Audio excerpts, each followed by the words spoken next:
During the summer of 2003, events in the northeastern United States involving a strange human-like creature sparked brief local media interest before an apparent blackout was enacted. Little and no information was left intact, as most online and written accounts of the creature were mysteriously destroyed. Primarily focused in rural New York State and once found in Idaho, self-proclaimed witnesses told stories of their encounters with a creature of unknown origin.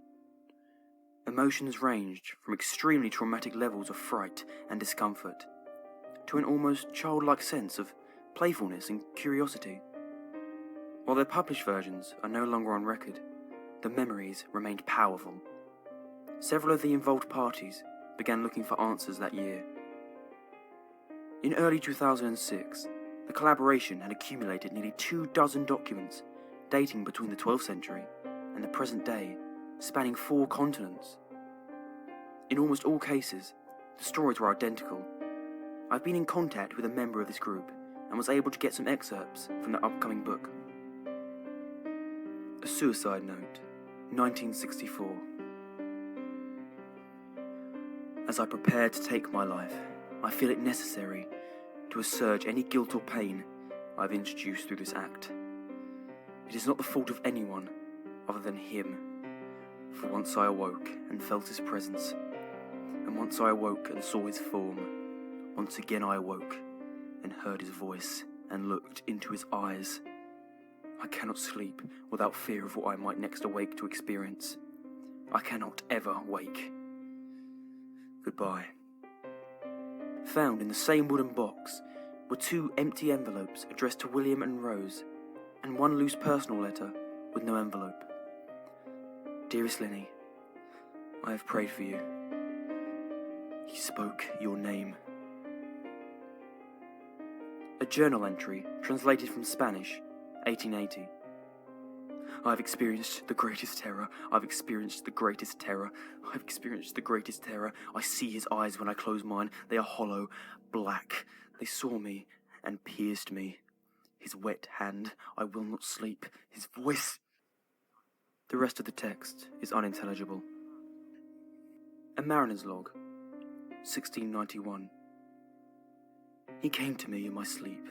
From the foot of my bed, I felt a sensation. He took everything. We must return to England. We should not return here again, at the request of the rake. From a Witness, 2006.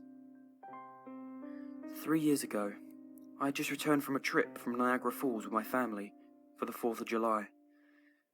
We were all very exhausted after a long day of driving, so my husband and I put the kids right to bed and called it a night. At about 4 a.m, I woke up thinking my husband had got up to use the restroom. I used the moment to steal back the sheets, only to wake him in the process. I apologised and told him I thought he got out of bed. When he turned his face to me, he gasped and pulled his feet up from the end of the bed so quickly, his knee almost knocked me out of the bed. He grabbed me and said nothing. After adjusting to the dark for half a second, I was able to see what caused the strange reaction. At the foot of the bed, sitting and facing away from us, there was what appeared to be a naked man, or a large hairless dog of some sort. His body position was disturbing and unnatural, as if it had been hit by a car or something. For some reason, I was not instantly frightened by it, but more concerned as to its condition. At this point, I was somewhat under the assumption that we were supposed to help him. My husband was peering over his arm and knee, tucked into the fetal position, occasionally glancing at me before returning to the creature. In a flurry of motion, the creature scrambled around the side of the bed and then quickly crawled in a sort of flailing motion right along the bed until it was less than a foot from my husband's face. The creature was completely silent for about 30 seconds, or probably close to 5. It just seemed like a while, just looking at my husband. The creature then placed his hand on his knee and ran out into the hallway, leading to the kids' room. I screamed and ran for the light switch, planning to stop him before he hurt my children. When I got to the hallway, the light from the bedroom was enough to see it crouching and hunched over about 20 feet away. He turned and looked directly at me, covered in blood. I flipped on the switch on the wall and saw my daughter Clara. The creature ran down the stairs while my husband and I rushed to help our daughter.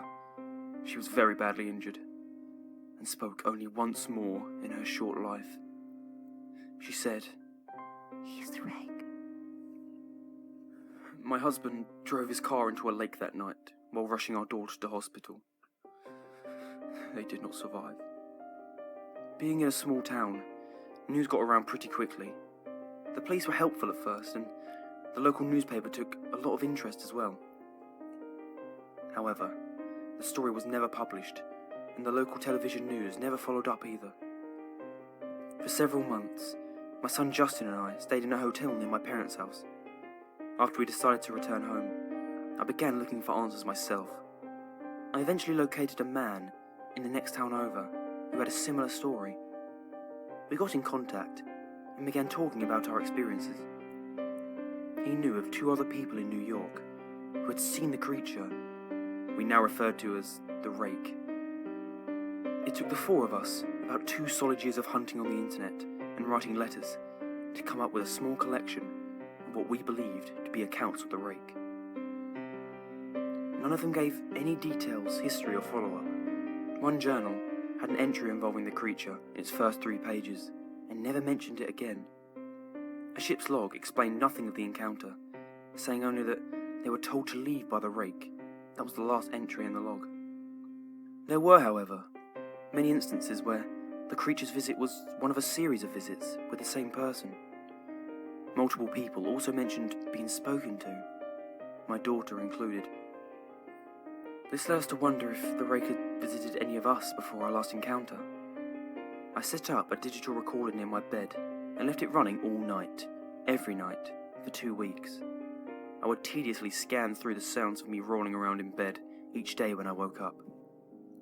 By the end of the 2nd week, I was quite used to the occasional sound of sleep while blowing through the recording at 8 times the normal speed. This still took almost an hour every day. On the first day of the 3rd week, I thought I heard something different. What I found was a shrill voice. It was the rake. I can't listen to it long enough to even begin to transcribe it. I haven't let anyone else listen to it yet. All I know is that I've heard it before, and I now believe that it spoke while it was sitting in front of my husband. I don't remember hearing anything at the time, but for some reason, the voice on the recorder immediately brings me back to that moment. The thoughts that must have gone through my daughter's head make me very upset. I've not seen the rake since it ruined my life, but I know that he's been in my room while I slept. I know and fear that one night I'll wake up to see him staring at me.